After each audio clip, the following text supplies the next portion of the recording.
সুপ্রিয় শিক্ষার্থীবৃন্দ, আসসালামু আলাইকুম। সবাইকে অনেক অনেক শুভেচ্ছা জানিয়ে আমি মার্জিয়া হাফসা তোমাদেরকে অনলাইন ক্লাসে স্বাগত জানাচ্ছি। শিক্ষার্থীবৃন্দ, আমি আজকে তোমাদের সাথে চাহিদার স্থিতিস্থাপকতা সম্পর্কে আলোচনা করব। শিক্ষার্থীবৃন্দ, আমি তোমাদেরকে এই চাহিদার স্থিতিস্থাপকতার উপরে দুটো ক্লাস নিয়েছি, আশা করি তোমরা দেখেছো। তো যারা এবার এইচএসসি পরীক্ষা দিবে, পরীক্ষার্থী যারা আছো, বিশেষ করে তাদের জন্য আমার এই আজকের ক্লাসটি। প্রথম বর্ষের শিক্ষার্থীরা এবং যারা এবার পরীক্ষা দেবে তাদের জন্য এই ক্লাসটি আশা করি অত্যন্ত উপকারে আসবে বা কাজে লাগবে। শিক্ষার্থীবৃন্দ, যারা পরীক্ষা দিবে তারা হচ্ছে ওই দুটো আগের ক্লাস দুটো তো দেখবেই। তোমাদের অনেক সময় পরীক্ষায় স্থিতিস্থাপকতা নির্ণয় করো থাকে, ঠিক আছে, এবং দ্রব্যটি কেমন, দ্রব্যটির প্রকৃতি নির্ণয় করো, এই ধরনের প্রশ্ন থাকে। তার জন্য আমি তোমাদেরকে এই আজকের আলোচনা করছি, যাতে তোমরা কোনো রকম সমস্যায় না পড়ো। শিক্ষার্থীবৃন্দ, চলো তাহলে আমরা পুরো বিষয়টি একটু বোর্ডে আলোচনা করি। দেখো শিক্ষার্থীবৃন্দ, তোমাদের হচ্ছে এক্স দ্রব্য, সেই এক্স দ্রব্যের একটি সূচি দেওয়া আছে। সেই সূচি দেওয়া আছে, তখন আমরা স্থিতিস্থাপকতা বের করব। কিভাবে বের করব আমরা স্লাইডে দেখেছি এবং আরো আগের দুটি ক্লাস দেখেছি। সেই ক্লাসগুলোতে আমরা দেখেছি স্থিতিস্থাপকতার সূত্রটি কি। তখন আমরা এই সূত্রটাতে মানগুলো বসিয়ে খুব সহজে আমরা অঙ্ক করতে পারবো, সেটা বের করতে পারবো স্থিতিস্থাপকতা কত। দেখো এখানে একটি সূচি দেওয়া আছে। এক্স দ্রব্যের দাম যখন 10 টাকা ছিল, চাহিদার পরিমাণ 100 একক। দাম যখন কমে 9 টাকা হয়ে গেল, চাহিদার পরিমাণ বেড়ে 120 টাকা হয়ে গেল। ঠিক আছে, তখন এটির স্থিতিস্থাপকতা যদি তোমাদেরকে নির্ণয় করতে বলি, তোমরা কিভাবে নির্ণয় করবে?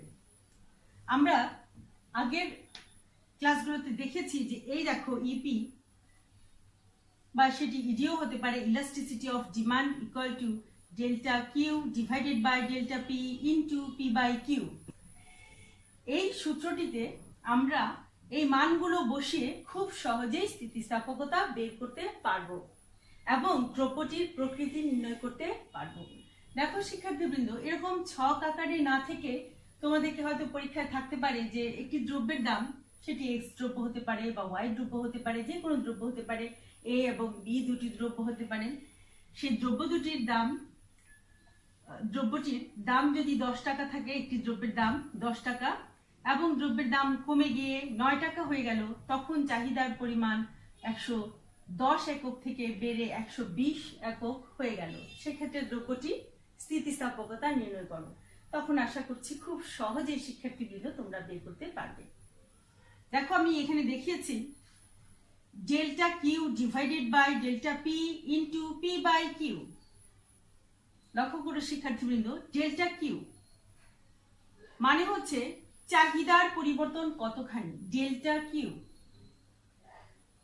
তার মানে চাহিদার কতখানি পরিবর্তন হচ্ছে, ডিভাইডেড বাই ডেল্টা পি দামের কতখানি চেঞ্জ বা পরিবর্তন হচ্ছে, ইনটু পি বাই কিউ মূল দাম ডিভাইডেড বাই মূল চাহিদা। তো দেখো আমরা এখানে বসালাম 20 divided by -1 into 10 divided by 100। ঠিক আছে, তো হলো হচ্ছে -2। -2 কে আমরা বিয়োগ চিহ্ন বাদ দিয়ে লিখছি হচ্ছে 2। এখন দেখো এই যে আমি বের করলাম 20, সেটি কিভাবে হলো? খুব সহজেই আমরা দেখছি যে এখানে মূল চাহিদা কত ছিল, 100, এবং বেড়ে হয়ে গেল 120। তাহলে ডেল্টা কিউ সমান কত? দেখো আমরা বের করেছি এখানে ডেল্টা কিউ সমান কত, 120 থেকে 100 বাদ দিলাম, থাকলো হচ্ছে 20। তার মানে পরিবর্তিত চাহিদা হচ্ছে 20। তাহলে আমি এখানে ডেল্টা কিউ এর জায়গায় বসালাম হচ্ছে 20 এবং ডিভাইডেড বাই ডেল্টা পি, পরিবর্তিত দাম কতখানি? দাম ছিল 10 টাকা, সে দাম চেঞ্জ হয়ে গেল 9 টাকা। তাহলে চেঞ্জ কতখানি? 1। দেখো ডেল্টা পি ইকুয়াল টু 9 বিয়োগ 10 সমান -1।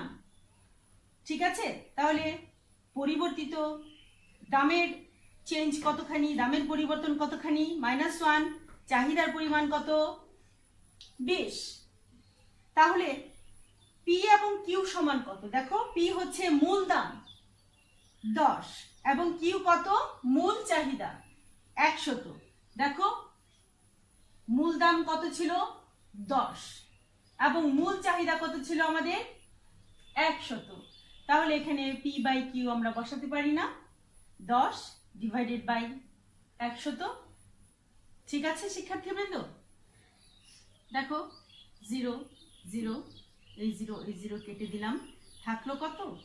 -2।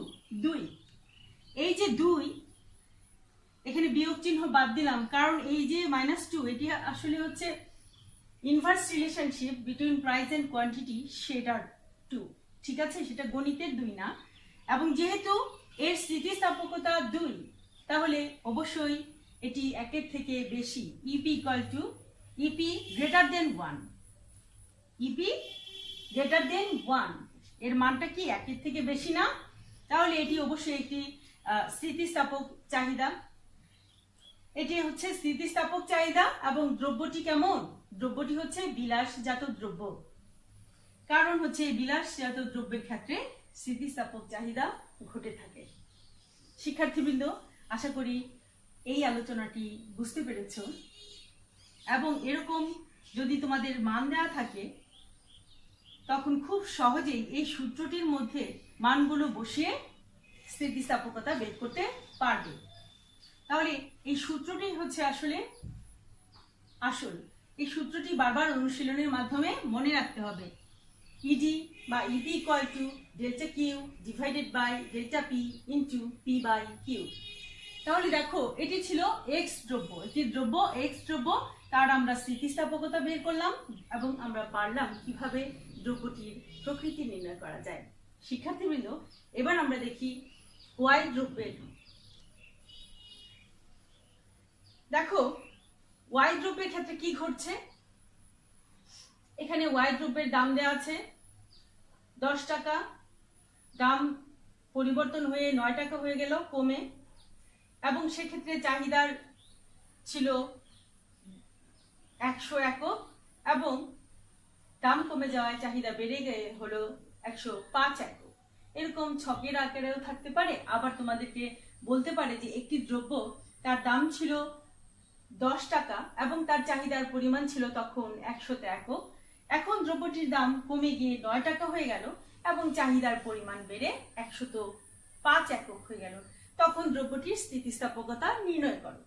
শিক্ষার্থীবৃন্দ, আশা করছি খুব সহজেই পারবে। দেখো সেই আগের সূত্র ইপি কি পড়েছি আমরা? Delta Q divided by delta P. দেখতে পাচ্ছ শিক্ষার্থীবৃন্দ? Delta Q divided by delta P into P by Q.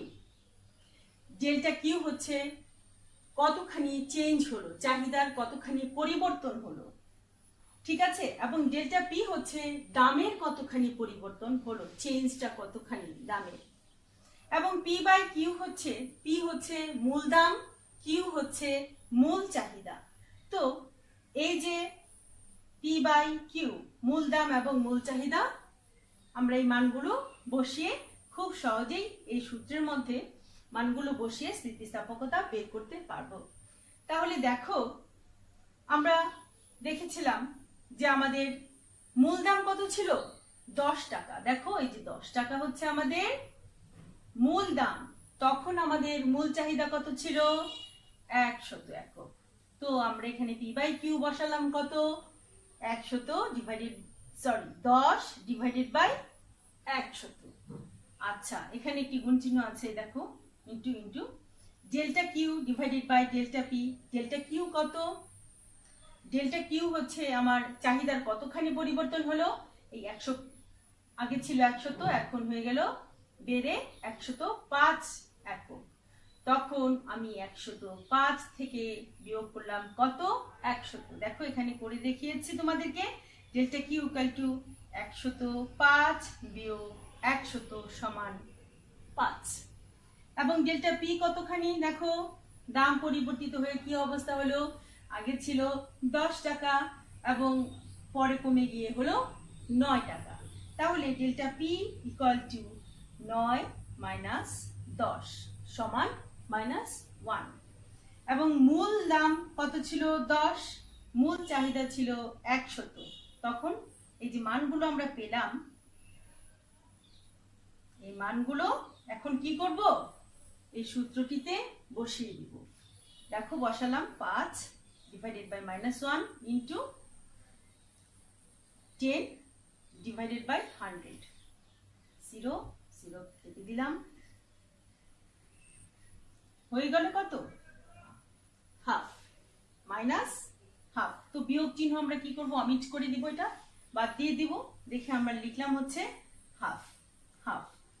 তো ইপি ইকুয়াল টু হাফ মানে কি, এটা 1 থেকে কম, ইপি লেস দেন 1। যদি স্থিতিস্থাপকতা ইলাস্টিসিটি 1 থেকে কম হয় তবে এটি হবে ইনইলাস্টিক ডিমান্ড, এটি হবে অস্থিতিস্থাপক চাহিদা। এবং নিত্য প্রয়োজনীয় দ্রব্যের ক্ষেত্রে এই অস্থিতিস্থাপক চাহিদা ঘটে। শিক্ষার্থীবৃন্দ, এরকম সূচির আকারে থাকতে পারে বা হচ্ছে যে কোনো ভাবেই থাকতে পারে, তোমাদের দাম দিয়ে দিতে পারে, একটি দাম দিতে পারে, দিয়ে চাহিদার পরিমাণ একটি নির্দিষ্ট একক দিতে পারে, যে দাম যখন এত, চাহিদার পরিমাণ এত, দাম কমে গেল, দাম কমলে চাহিদাটা হচ্ছে বাড়লো, বেড়ে একটা একক দিতে পারে। তো এই যে আগে আমার দাম কত ছিল সেটি হচ্ছে আমার মূল দাম, এবং আগে আমার চাহিদা কত ছিল সেটি হচ্ছে আমার মূল চাহিদা। পি হচ্ছে আমার মূল দাম, কিউ হচ্ছে আমার মূল চাহিদা, এবং ডেল্টা কিউ কি, ডেল্টা কিউ হচ্ছে পরিবর্তিত চাহিদা।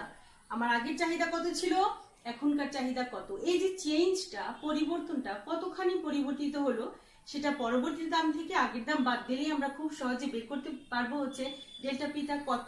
এবং চাহিদার ক্ষেত্রেও সেম ঘটনা, আগের আমার চাহিদা কত ছিল, এখন আমার চাহিদা কতখানি হলো, এই যে দুটোর চেঞ্জটা, সেই চেঞ্জটাই হচ্ছে ডেল্টা কিউ।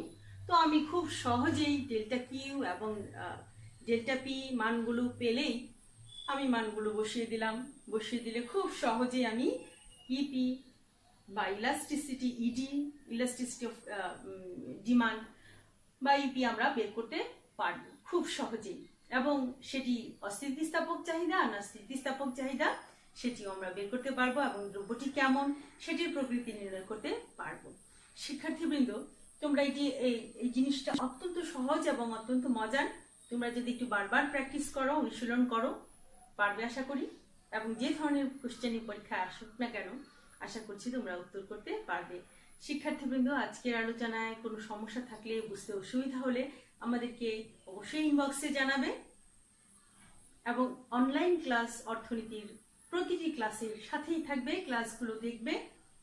আশা করছি তোমাদের ভালো লাগবে এবং তোমরা উপকৃত হবে। শিক্ষার্থীবৃন্দ, তোমরা ভালো থেকো, সুস্থ থেকো, সুন্দর থেকো, নিরাপদে থেকো। আল্লাহ হাফেজ। আসসালামু আলাইকুম।